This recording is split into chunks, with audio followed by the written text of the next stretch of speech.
Assalamualaikum warahmatullahi wabarakatuh. Waalaikumsalam warahmatullahi wabarakatuh. Jadi di sini saya akan mempresentasikan tentang ide bisnis saya, yaitu pada jasa sewa menyewa buku di antara kalangan mahasiswa.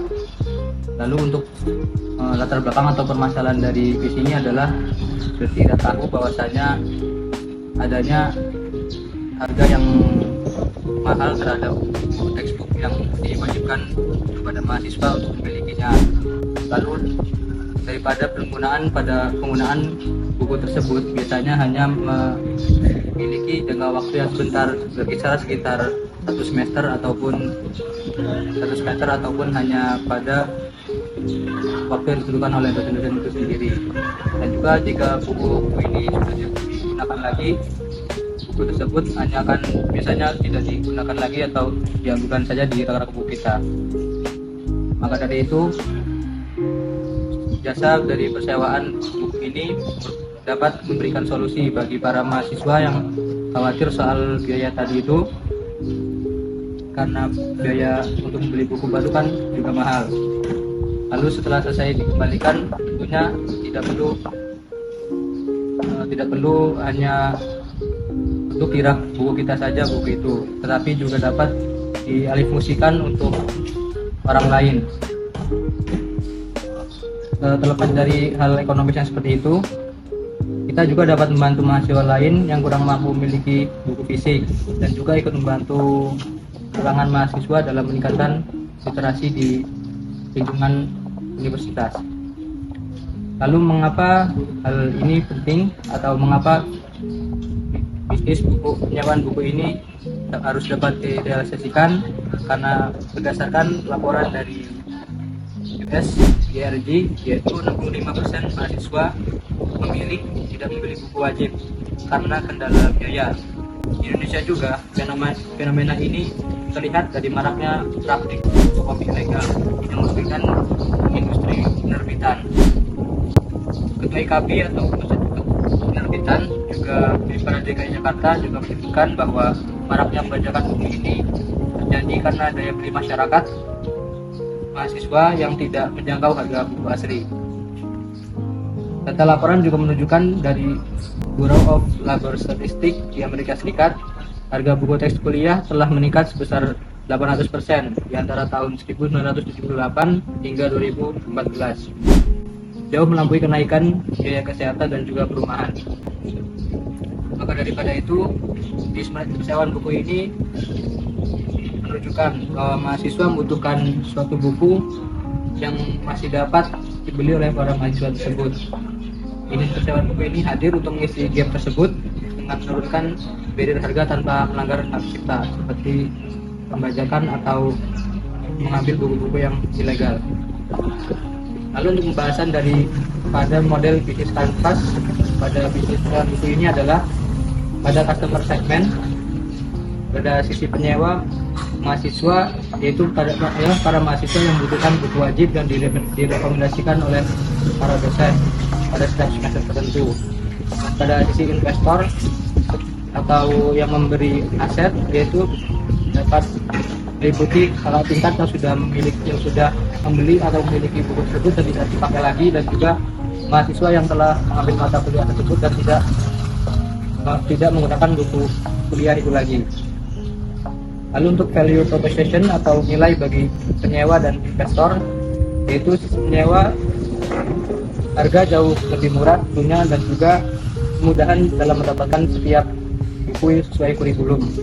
Dan pada sisi investor atau pemilik buku dapat mendapatkan passive income dari aset mereka yang tidak digunakan. Lalu untuk cara menjangkau investor dan para investor dan juga customer, yaitu dengan cara dapat beriklan di media sosial kampus, menggunakan poster atau meeting fakultas, beriklan di grup WhatsApp mahasiswa baru atau angkatan terbaru, dan juga berpartner dengan himpunan di fakultas-fakultas tempat. Lalu terkait dengan customer relationship atau hubungan pelanggan, dapat berkonsultasi dengan para penyewa buku terkait pilihan buku yang cocok bagi mereka. Buku-buku apa yang dapat digunakan oleh mereka pada saat itu.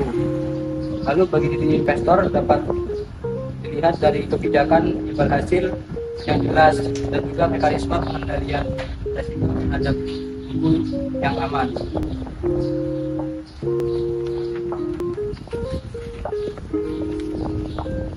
Lalu untuk revenue stream sendiri atau sumber pendapatan itu kita menggunakan di komisi dengan contoh sederhananya, yaitu semisal ada yang melewat 20.000, berarti 70%-nya bagi pemilik atau sekitar 35.000, dan sisanya itu untuk nyedia layanan untuk tidak sendiri. Lalu untuk aset utama dari bisnis ini adalah sedia atau aset yang telah dikumpulkan dari berbagai pemilik buku, dan juga tempat penyimpanan atau holding disewakan kepada penyewa buku tersebut, dan juga kepercayaan terhadap mahasiswa bahwa bisnis ini merupakan bisnis yang percaya dan aman dari segala macam penipuan. Lalu untuk kegiatan utama daripada bisnis ini adalah yang pertama yaitu tentunya mencari pemilik buku sebagai supply daripada stok bisnis ini, dan juga menyewa buku sebagai demand daripada bisnis ini.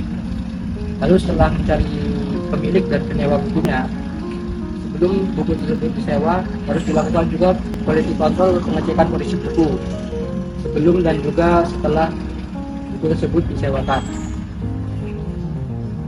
Lalu ada pengaturan logistik atau serah terima buku, yaitu serah terima buku yang dilakukan dengan pemilik dan penyewa yang dapat dilakukan di lingkungan kampus atau himpunan setempat. Lalu mitra kunci daripada bisnis ini adalah yaitu ada dosen sebagai rekomendasi tentunya kepada para mahasiswa yang membutuhkan buku tersebut. Lalu himpunan mahasiswa untuk follow up media promosi massal, dan juga UKM atau juga UKM sebagai partner distribusi atau tempat meletakkan produk buku ini. Dan untuk struktur biaya di sini terdapat iklan sosmed atau cetak poster sebagai biaya pemasaran, dan juga plastik produk buku dan juga plastik produk buku, biaya pulsa atau internet sebagai biaya operasional tersebut. Itu yang dapat disampaikan. Apa ada kurang jelas dan ditanyakan? Saya ingin bertanya, mengapa sih mahasiswa akan memilih menyewa daripada membeli buku bekas atau memfotokopi? Kalau pertanyaan tersebut kita berdasarkan pada teori kolaboratif and consumption. Perilaku konsumen itu sekarang bergeser dari kepemilikan ke akses. Jadi mahasiswa itu hanya membutuhkan nilai integritas dari buku tersebut biasanya selama 1 semester. Jadi menyewa itu adalah opsi yang paling rasional secara ekonomi, lebih murah dibeli dan lebih beretika karena menghindari pembajakan atau fotokopi ilegal tanpa beban harus menyimpan buku tersebut. Lalu ada pertanyaan selanjutnya. Apa dampak bisnis ini selain keuntungan finansial?